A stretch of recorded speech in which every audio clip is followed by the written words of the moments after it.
काशिफ, हम आपसे बात करेंगे, कंटिन्यू करेंगे, लेकिन इस वक्त शेख रशीद साहब हमें ज्वाइन कर चुके हैं, उनसे बात करेंगे। शेख साहब, इस वक्त वोटों की गिनती का अमल जारी है, क्या एक्सपेक्टेशंस है, क्या तवक्कुआत हैं आज के इस इलेक्शन से आपकी? देखिए, सबसे बड़ी बात ये है, पिछले कई माह से ये इलेक्शन जो है ये महवर बना हुआ था। ये दस्का जो है ऐसे लग रहा था कि सारे पाकिस्तान का सबसे अहम हल्का ही है और कोई हल्का ही नहीं है। और कई माह से मीडिया भी इसको उठा रहा है और जीत ये है, हुकूमत की बेहतरी ये है कि पुरअमन इलेक्शन हुए। हमने भी यहाँ इतनी बड़ी तादाद में रेंजर भेजे कि किसी हल्के में कभी नहीं भेजे पाकिस्तान की तारीख में। ये वाहिद हल्का है जहाँ पाकिस्तान की तारीख में सबसे ज्यादा रेंजर्स भेजे गए और एक पुरअमन इलेक्शन हुआ है। इलेक्शन में जीत हार तो लगी रहती है, हर आदमी क्लेम करेगा कि भाई जो हारने वाला है वो अपने स्टाइल में कंपेयर करेगा और जो जीतने वाला करेगा। तो शेख साहब, आपकी इत्तलात क्या है? वजीर जी सर, आपकी इत्तलात क्या है? पीटीआई अपसेट करने जा रही है या नून लीग जीतेगी? डस्का में नहीं बैठा हुआ, कराची में बैठा हूँ। तो मैं वजीर दाखिला है, मुल्क के चप्पे चप्पे की खबरें रखते हैं। मेरे भाई, मेरे लिए बहुत बड़ी खबर है कि इलेक्शन पुरअमन हो गए हैं, कोई हादसा नहीं हुआ और दोनों पार्टियां ये कह रही हैं जो जीतेगा हम मानेंगे, कोई धांधली नहीं हुई। वरना तो यहाँ काउंसलर का इलेक्शन सुप्रीम कोर्ट तक जाता है और इस इलेक्शन में भी सुप्रीम कोर्ट तक ये केस गया है और बिलाखिर एक पूरा फुल फ्लेज इलेक्शन हुआ है। और घंटे बाद आपसे सुन लेंगे साबिर शाकिर या बासी जो या आप इशफाक कोई हमें बता देंगे। साबिर शाकिर साहब ने तो अपने मोहतात अंदाजे के मुताबिक बताया है कि नून लीग ये निशस्त निकाल लेगी। आप अग्री करते हैं इससे? साबिर शाकिर तजर्बाकार आदमी है, मुझे नहीं पता, मैं दस्का सुबाई उसको पता है साबिर शाकिर को, मैं सुबाई पॉलिटिक्स नहीं करता। अच्छा शेख साहब, आप जरा जैसे धांधली की भी बात कर रहे थे, तो लीगी उम्मीदवार नौशीन इफ्तिखार साहिबा ने इल्जाम लगाया है, उन्होंने कहा है कि 1-2 पोलिंग स्टेशन है जहां पर जाली वोट कास्ट हुए हैं।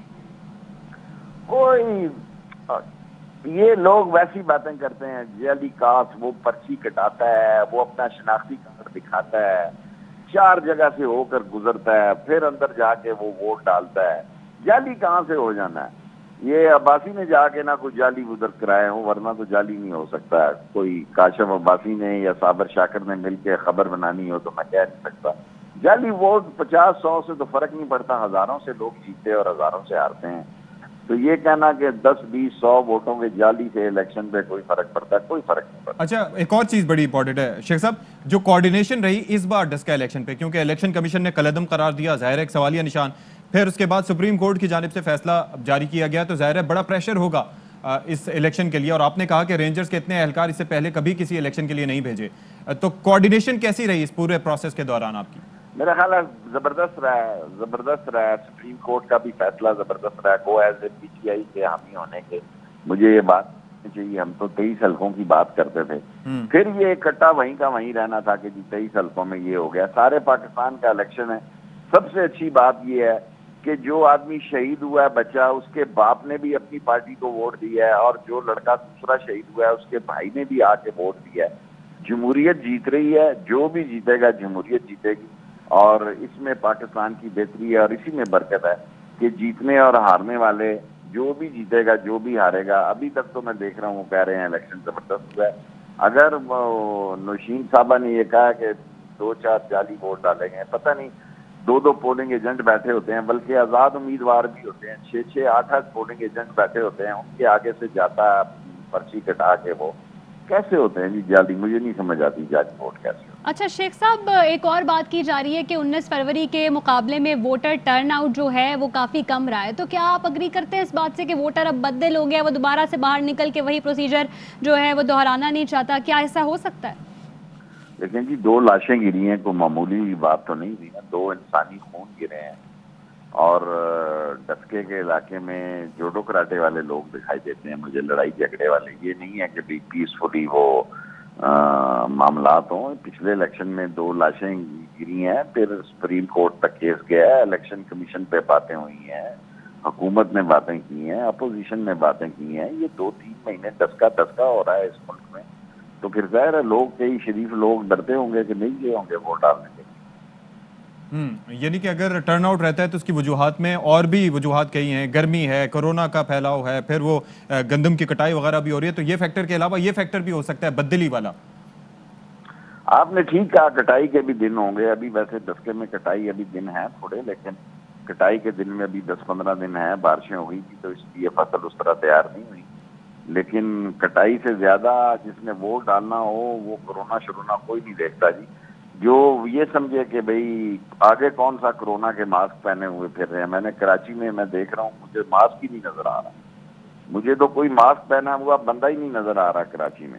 अच्छा। तो असल मसला ये है कि लोगों की दिलचस्पी जो होती है वो सारे लोग पार्टी के साथ कमिटेड नहीं होते, सारे लोग पार्टियों के साथ इतने जज्बाती नहीं होते।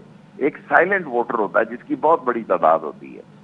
जो असल सीट का फैसला करता है वो ऐसे लोग होते हैं जो पार्टी के मेंबर नहीं होते हैं। वो फजा को देख के और माहौल को देख के और कैंडिडेट और अपने हल्के को देखकर फैसला करते हैं। अगर वो लोग कम आए हैं तो ये भी उनका हक है। अब जबरदस्ती तो उनको खींचकर वोट की तरफ नहीं लाया जा सकता। अमेरिका में भी कई हल्के हैं जहां सिर्फ 20-20% वोट कास्ट होते हैं। ठीक है। अच्छा, एक और चीज भी कि ये जो आज इलेक्शन का हमने माहौल देखा, पुरअमन माहौल रहा, कोई शिकायत किसी को नहीं रही, मतलब कोई मेजर शिकायत, कोई नाखुशगवार वाकया पेश नहीं आया। तो आप समझते हैं कि यही मॉडल इसको आगे भी इंतखाबात अगर हों तो उसमें भी फॉलो होना चाहिए और ये फॉलो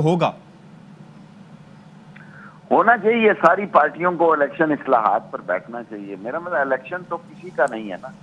अगर सब लोग इलेक्शन इस्लाहात पर बैठते हैं और एक बेहतर इलेक्शन के लिए सारी पार्टियां इकट्ठी होती हैं तो वो पाकिस्तान के लिए इकट्ठी होती है, किसी पार्टी के लिए इकट्ठे नहीं होते। क्योंकि इलेक्शन जो होता है ये कोई कैंडिडेट से पूछे कितना मुश्किल काम है।